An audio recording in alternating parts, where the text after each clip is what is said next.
We often take for granted these names of generations, but I'm not sure if it's ever occurred to you. Why is the silent generation called that? Why are baby boomers called that? Why are millennials called that? Where, in fact, do they come from? So that's what we're going to look in today, starting with the silent generation. The silent generation began about 1928 and goes to around 1945. So that means they were teenagers or just growing up during the Second World War. So where did the name silence actually come from?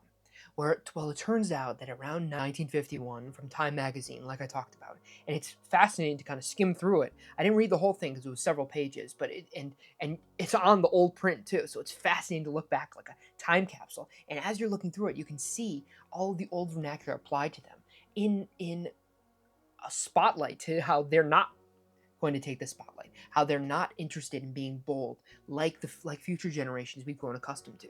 It's real departure. And that moniker, silent, has gone on to take a new form and really come to mean a generation sandwiched between two big ones, two ones that have taken the spotlight, that have, to use one of their old-fashioned words, that have taken their rostrum. And because of that, they have been totally outshined by baby boomers and the greatest generation, the GI generation before them, that fought in World War II. So when you first think, you look at someone who might be in their 80s and you would consider them to be a baby boomer. You'd consider them, maybe even if they're in their late 80s, that they're part of the GI generation. But instead, no, they're actually part of the silent generation, sandwiched in between these two. A generation more focused on trying to make the best consistent conservative life they could for themselves, a more traditional, silent, passive generation. Now let's figure out the name baby boomers, talking about those born between roughly 1946 to 1964. So, where did this name originally come from? Well, actually, you can trace back the idea of a baby boom all the way back to Life magazine. In the early 40s, there was a discussion of the birth rate increasing due to older couples having children after the Great Depression and the marriages that came about because of the peacetime draft of 1940. They even said the US baby boom is bad news for Hitler. And I can even hear that in that old-timey voice. So then in 1951, they started noticing this huge uptick in the population and birth rates as time went on. Sylvia F. Porter actually in 1951 noticed this and wrote about it, calling it the baby boom in Reader's Digest. So from there, in 1963, it actually really began to catch on. That's the first recorded one that I can find, 1963, in, I believe it was the Daily Press, that Leslie J. Nason talked about it being a baby boomers or baby boom or baby boomer, I should say. And because of that, it caught on from there. That one is pretty self-explanatory, so it's very interesting. But the next one, Gen X, is even more interesting. That one I think I'm going to do a deeper video because there's a lot more to it, but we'll hit on why. So Generation X is interesting because that story and that name begins all the way over in the UK in, I believe it was the early 1960s, where you had one journalist, Jane Deverson, went out and was tasked by her magazine to go out and survey youth and figure out what's going on with them, wrote a cover story basically on the youth of that time. Well, these interviews were so interesting, it grew to something bigger, and from there came this big book that influenced a lot of people called Generation X. But that further influenced Douglas Coupland, and I'm not sure if I'm pronouncing that right. It could be Copland or Copeland, but it influenced him to write a big book called Generation X in the early 1990s, I believe. And that from there is when it really took on. That's when it really cemented Generation X as being what we know today. So that was Generation X, but that's actually a lot more than that. So we'll get into it more deeply in another video because they actually started, Generation X is what started the naming trend of XYZ. So it's very fascinating. But for now, we're going to go right back on to millennials. Where did the term millennial come from? Originally, they were Generation Y, but where, aside from this time frame and it turning 2000, why was the term millennials? Why did that catch on? Well, it all begins with William Strauss and Neil Howe, who are American authors and historians, and they developed this theory of generational cycles across American history. And they trace this back all the way to the founding, to the Revolutionary War. They say it happens in about 20 to 25 years.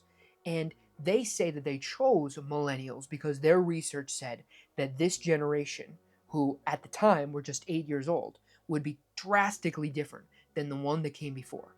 And because of that, they were going to need a really unique name, something that fit them and the 2000 mark.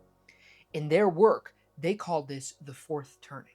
They say that millennials will usher in a major societal change that'll happen after the baby boomers, after these more conservative structures of the baby boomers. They hypothesized that this generational cycle, this fourth turning, would change. It would be a fundamental change so big that it would be close to the Revolutionary War or the Civil War in American history.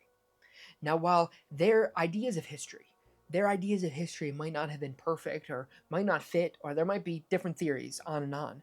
Regardless, though, that idea, that moniker of millennials really caught on. And from then, it went viral, and now it is what it is today. Now we come to probably the most boring and obvious and the most interesting.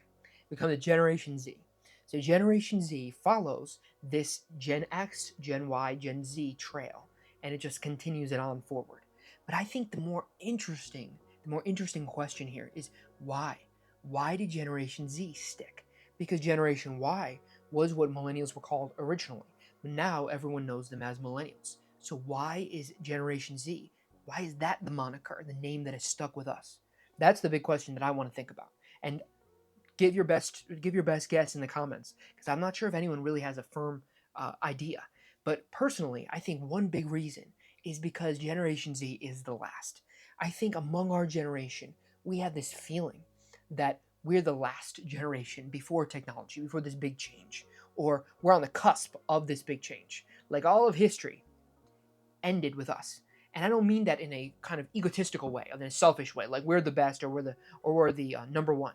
But it seems almost like we've hit this sci-fi reality in which ChatGPT is around, in which we have social media and iPhones and the internet. It seems almost like we've hit this dystopia world, or in some respects, when it comes to the internet or information, a utopia world, where we've hit this big turning point.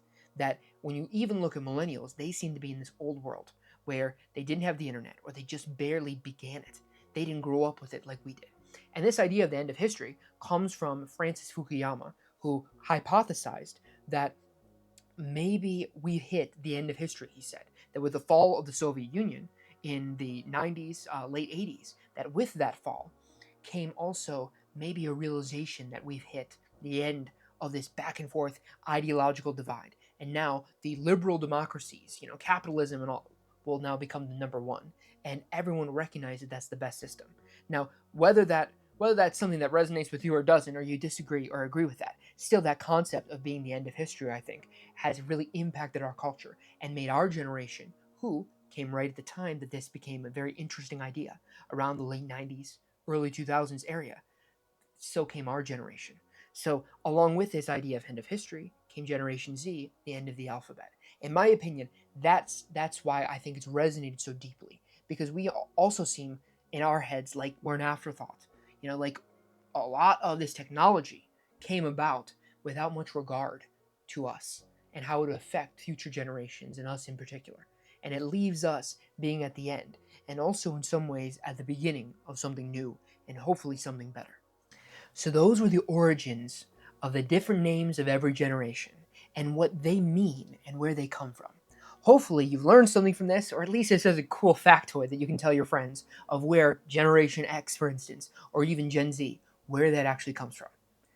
In the next video, we're going to take a look into Generation X and how that started the generation naming cycle, Generation Y, Generation Z. So thanks for looking into it, and I'll see you for the next one.